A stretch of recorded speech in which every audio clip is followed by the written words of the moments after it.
pela cor vermelha, acima do zero, o Oceano Pacífico, que constitui 35% da superfície terrestre. Recordo, somados todos os continentes juntos, temos 29%. O Oceano Pacífico sozinho, 35%, maior do que todos os continentes juntos. O Oceano Pacífico, então, é um dos grandes comandantes do clima global. De 1916 a 45, o Oceano Pacífico ficou mais aquecido. Depois de 46 a 75, esfriou, que levou a mídia a dizer que íamos para uma nova era glacial. A partir de 76, o Pacífico voltou a aquecer. Provavelmente até 2005, ainda não temos certeza. É 2004, se é 2003, estou dizendo 2005, e agora a partir daí, temos o El Niño 2015, 2016, e a partir daí há uma tendência do Pacífico se resfriar. Então, afirmações que estão, por exemplo, no instrumento Labores, dizendo que a primeira preocupação é com o Ártico, que está derretendo. Depois vem a Amazônia. E o Ártico? Estaria derretendo? Esses dados, tudo aqui está baseado em dados, não existe modelo.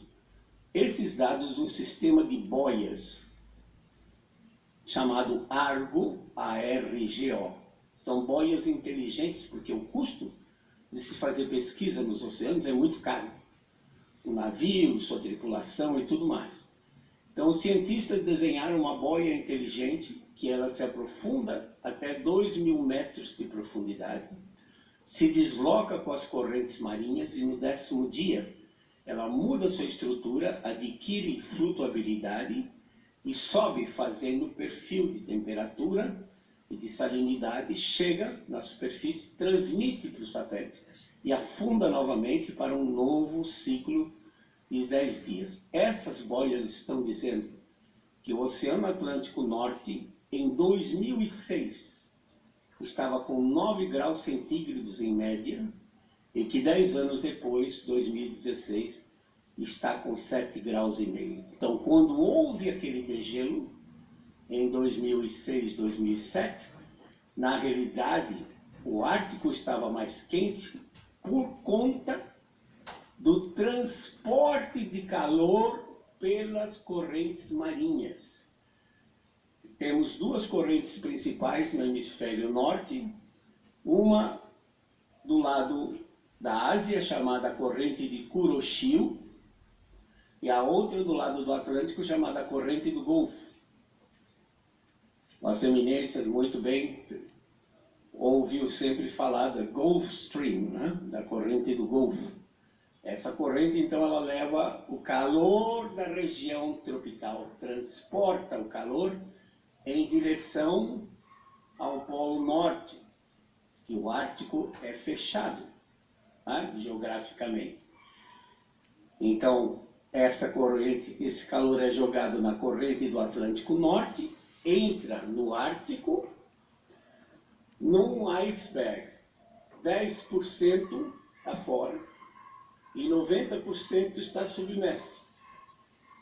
Quando a água mais quente entra, derrete parcialmente a parte submersa, já não é mais 90%, é 87%, 85%, e com isso desestabiliza o sistema de tal forma que o que vocês veem aqui é o iceberg desmoronando e não derretendo, se transformando em água.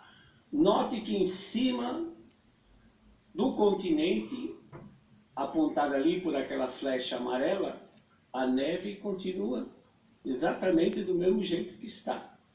Portanto, o derretimento do Ártico foi devido a um transporte maior, natural, comandado por um ciclo lunar, chamado ciclo nodal lunar, que tem um ciclo de aproximadamente 20 anos, que se refere ao plano da órbita da Lua, que não é fixo com relação ao Equador. Quando ele está mais inclinado, em 28,6, opa, o que foi que aconteceu? Transporta mais calor. E já temos um registro na revista Monthly Weather Review, que é da Sociedade Americana de Meteorologia, American Meteorological Society, que descreve uma expedição norueguesa em novembro de 1922, chefiada pelo Dr. Adolf Hoyle, que fez sondagens, uma expedição oceanográfica fez sondagens no Ártico, até próximo do Polo Norte, 81 graus de latitude norte, e verificou que as águas estavam mais quentes. 1922. Perguntem-se qual era a atividade humana em 1922, emitindo gás carbônico capaz de ter derretido o Ártico naquele período. E o nível do mar vai subir? Aqui está a visão do History Channel do que será Manhattan no ano 2100. Vocês estão vendo aqueles táxis amarelos que são característicos de Manhattan? Não podem ver, não é por culpa da foto, mas é porque eles foram transformados em Yellow Submarines para poder transportar as pessoas.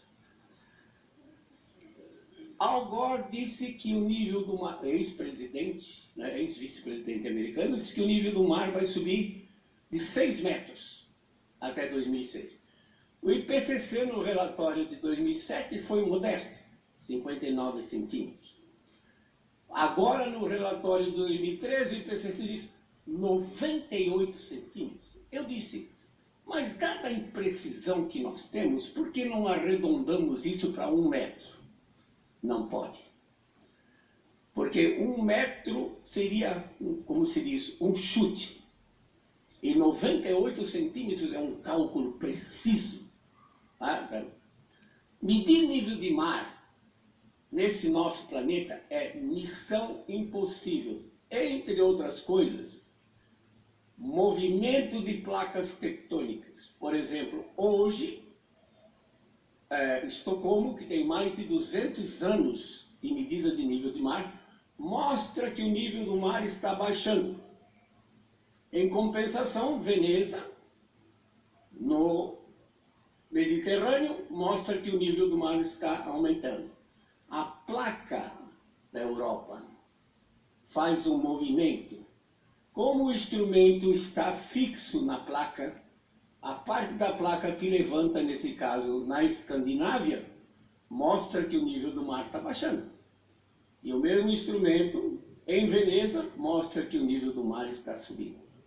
Então, não há absolutamente comprovação nenhuma que o nível do mar esteja se acelerando nesses últimos anos. Não há evidência científica, porque é impossível você medir nível do mar num planeta cuja crosta se movimenta, composto de 20 grandes placas. E vocês vejam só uma curiosidade. Al Gore comprou essa mansão de 9 milhões de dólares, quando o mercado americano em 2008 estava muito ruim. A mansão valia 25, ele comprou por 9 milhões de dólares. Em Montecito, na Califórnia, o que chama atenção? Esse imenso Pacífico que se estende para o oeste. Então, um indivíduo que acredita que o nível do mar vai subir de 6 metros, gasta 9 milhões de dólares para comprar uma casa ao nível do mar.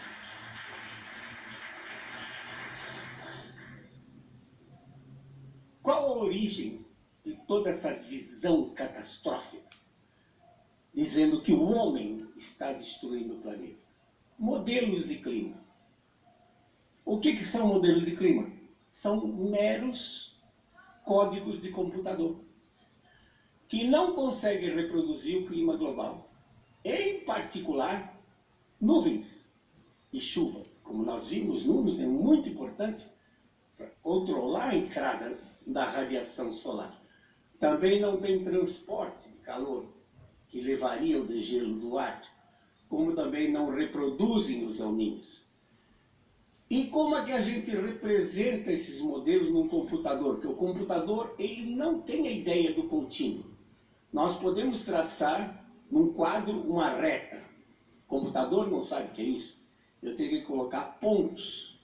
Então ele vai interpretar aquela sequência de pontos como se fosse uma reta.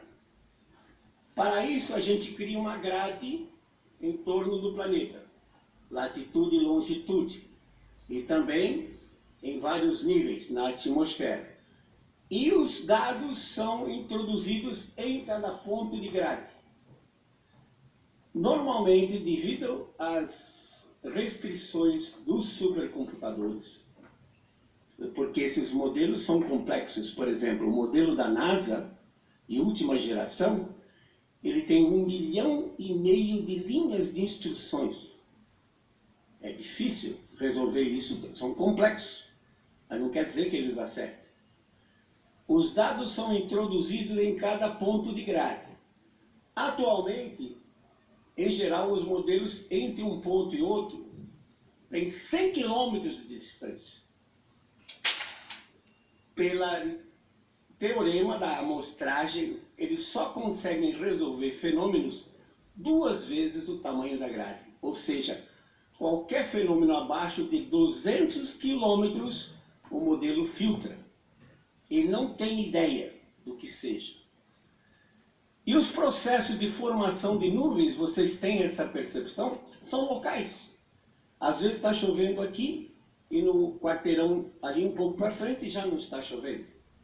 Os processos de formação de nuvens e chuva são pequenos, de tal forma que o computador, entre 2 pontos, não sabe o que está acontecendo. Por isso, os modelos sempre vão errar em suas previsões, porque eles não conseguem resolver esses problemas que nós chamamos subgrade.